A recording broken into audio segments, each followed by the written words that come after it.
You're listening to South Georgia's #1 local talk show, The Morning Drive with Steve Nichols on Valdosta's information leader, News Talk 105.9 WVGA. All right, back on The Morning Drive 105.9 WVGA. I want y'all to tell all your friends, share it on Facebook. I got Anson Swindle in here. He's an MMA fighter. I've known him for quite some time now. We're going to be doing an arm wrestling contest here in just a few minutes. And, man, we got skin in the game. But I'm going to get to those details in a minute. But, Anson, like I said, speak right into that mic when you talk so everybody can hear you. But welcome to the program, man. You're coming off of just a great victory on Saturday night. Glad you're in here, man. I really appreciate it. Like I said earlier, it's an honor to be here. Well, I forgive you for the face for radio crack, but I'm going to use it as motivation here in just a few minutes. First of all, I want to talk about the MMA fight on Saturday night. Tell us where it was at, who your opponent was. Paint the picture of what happened on Saturday night.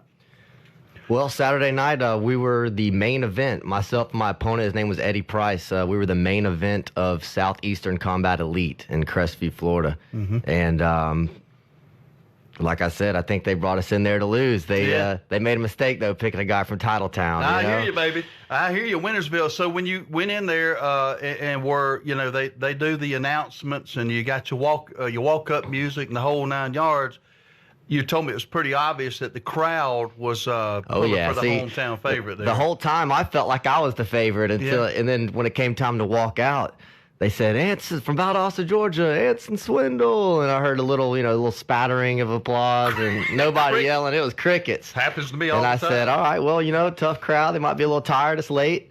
Hey, I'm waiting in the cage. When my opponent comes out, he's got the entourage. He's got the big sign with all the sponsors on it. He doesn't even have to hold it. He's got guys holding it for him. The crowd's going crazy. And I said, oh, okay, I see what's going on here. So did you use that as motivation or what did it make you? Did you get nervous or, what was going through your mind at that point?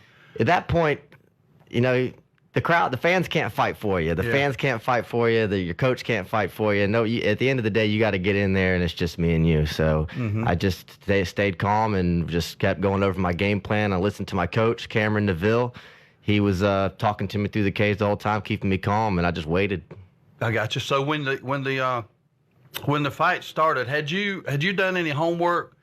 I'm sure you did as much as you can on your opponent. Did you know what he was all about? What were his strengths and what were his weaknesses? He's a very good striker. He's got a lot of linear power. From what I had watched, he got a really strong 1-1-2. He would just step in 1-1-2. He was a bull. My whole plan. He was the bull. I was the matador. Okay. And when he came out, he did surprise me a little bit. His footwork had obviously gotten a lot better. Yeah. His angles had gotten better. We were battling for the center of the cage the whole time. He was smart. So yeah. So I was impressed. So when the fight, first of all, it didn't last that long. He come out and you told me before we got on air, he caught you with a pretty good punch that stunned you pretty well. Take it from there and how you reacted and how you were able to. It was a barn burner. It was a barn burner the whole first half of the first round. We were just going back and forth. Like I said, a big part of MMA, a big part of being successful in there is controlling the center of that cage. And we were both battling for the center of the cage, and neither one of us wanted to take a step back. And I'll tell you what, his striking was really good. He was really effective. He hit me a lot of times, and I was hitting him back, though. Yeah. And next thing you know, I went to go for a kick. And the second I was off balance to throw the kick, he punched me right in the mouth. Ooh. And next thing I know, I'm on my back. Yeah. And I said, oh, Lord. And I just stayed calm. I remained composed. He tried to get in there and finish me, and I'm looking. And here's the thing. See, I trained with Cameron Neville, black belt in jiu-jitsu, 20 professional MMA fights. This guy's got me prepared for anything. And I'm just waiting on my moment. And sure enough, I was making him think one thing. Yeah. And then while I was doing that, he left his arm out there for me, snatched it, spun around, got the arm bar. He was tapping before you knew it. Baby. And I'll tell you what, I let go of that thing. The ref broke it up. I got up, raised my hands, crickets. I mean, They didn't know what. Hey, they crickets. were shocked. Everybody was shocked. I mean, the air just got sucked right out of the arena when I won. You know, so well, that's good and exciting. I wish I'd have been there. I followed it, as you know, going up to it, and I was thinking about it Saturday night. And then I saw the post that you won, and I was like, man, I was there in spirit, you know. And I really appreciate you represented it well. And talking about Cameron DeVille a little bit, and his place there.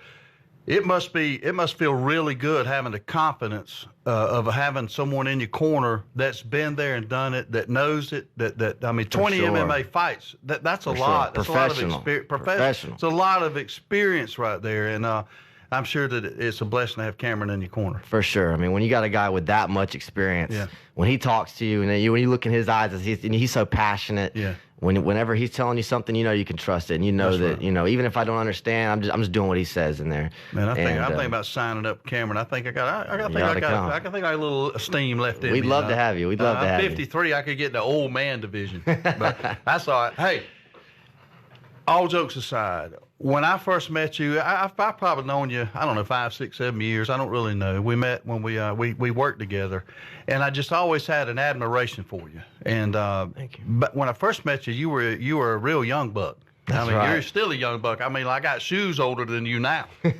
but you're a young buck. But you served our country in the United States Marine Corps. You signed up. You wanted to go serve. You wanted to be a United States Marine. Yes, sir. And you did. And you served our country. Tell us a little bit about what that service meant to you, what you did. When you were honorably discharged, you came out as a sergeant. Tell us about your time in the military.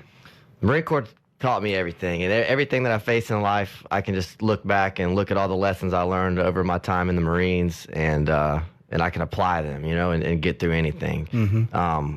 When I got in, I was young, you know, I was 19 years old. I was checking into an anti-terrorism unit, infantry unit. All the guys around me, all my bosses and superiors, all these guys are Afghanistan vets, Iraq vets. So those are the guys I cut my teeth with. And those are the guys that trained me and did everything. And the moment I got in, we found out we were deploying, you know, within 2 months.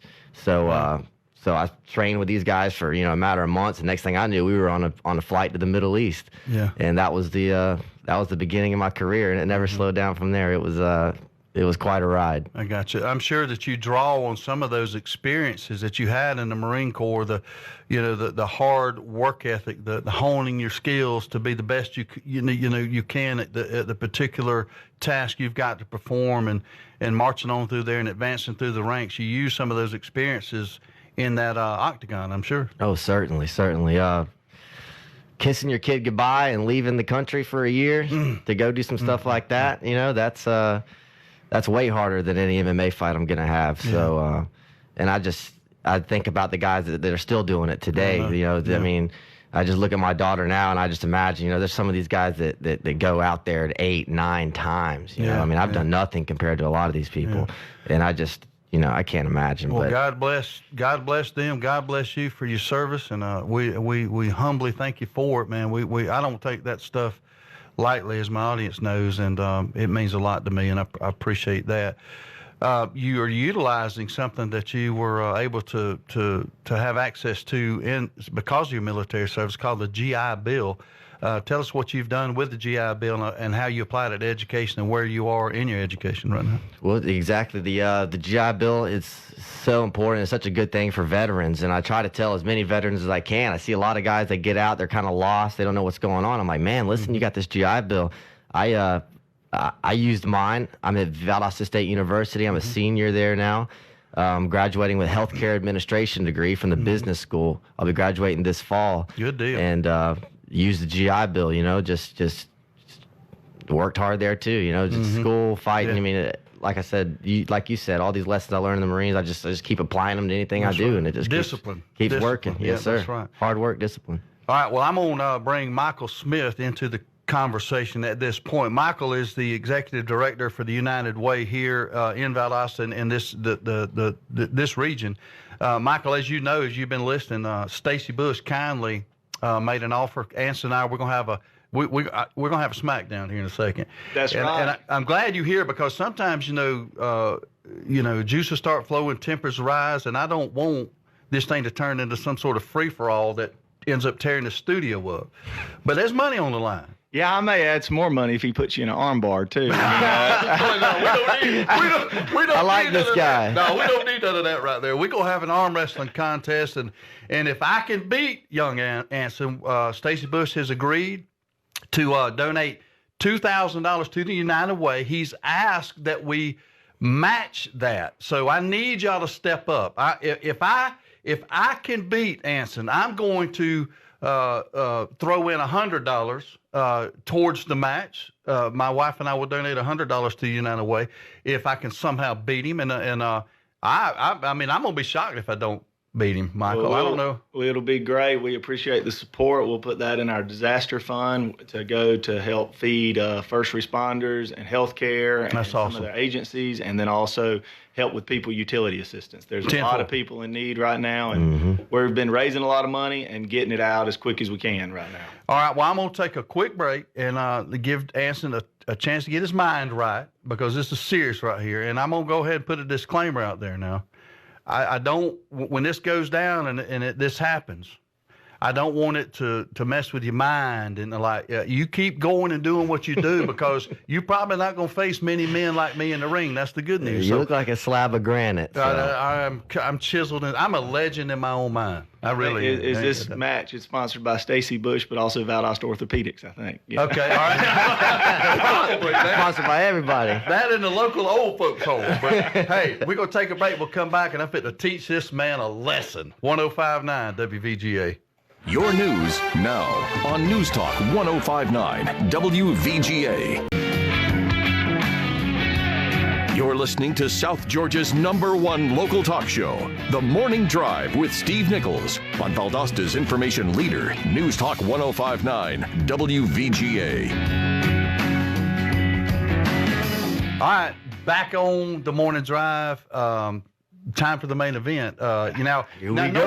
Normally you have walk-up music and stuff like that, and since we don't have any music, I don't know, maybe I should sing my walk-up music, or I think it's a little Johnny Cash or something. Little Johnny Cash. I don't know. No, all jokes aside, I'm going to ask Michael. He's the executive director of the United Way. I'm going to ask him to come over and sit in my chair, and you'll be able to see it on Facebook. May the best man win. Oh my gosh, he done showed his muscle over here. I got guns too, man. Hey, you got big arms. That's right. We're going to see what happens. How much you weigh? I fight at 135. I weigh about 155. With about 5% body fat. What's yours, Steve? Body fat, a lot. I got a table muscle. That's my biggest muscle. I'm going to let Michael sit here, and we're going to get it on. And I'm just going to tell y'all, all jokes aside, no matter what happens, thank you to Stacy Bush for stepping up and offering this. If I win, $2,000 goes to the United Way. He's asking that we match that. That would be a $4,000 boost to the United Way, and Michael put that money to good use where it's needed. So here we go. I'll let Michael I'm gonna make him earn it. He'll do it. I'm gonna make him earn it. You better bring it. All right, here we go. I tell you, Steve looks fit though. He's got that country strong look. I was going to do some push-ups, but I'm afraid I can't get back up off the floor. That's right. All right. They lock it. Let's make sure it's a neutral grip. Let's make sure it's a neutral grip. start. I got a cramp in my There you leg. go. You got a cramp. Hold on a minute. All right. Now, you're not in a chair. He's in a chair. Is that fair? Oh, I'm serious. I got a cramp in my hamstring. Come on down. All right. You all right? You may rub it out for you? There you go. Rub it out. There you go. Here we go. All right. Now, I'm going to say. You got your wrist cocked already. I'm going to Here we say go 1, now. 2, 3, go. And so go is when you do it, okay? Is it like 1, 2, 3, go, or like 1, 2, 3, and then go? And then when I say go is when you go. When you say the word go? Yes. Because I don't want no excuses. That's right. All All right, here we go. 1, 2, 3, go.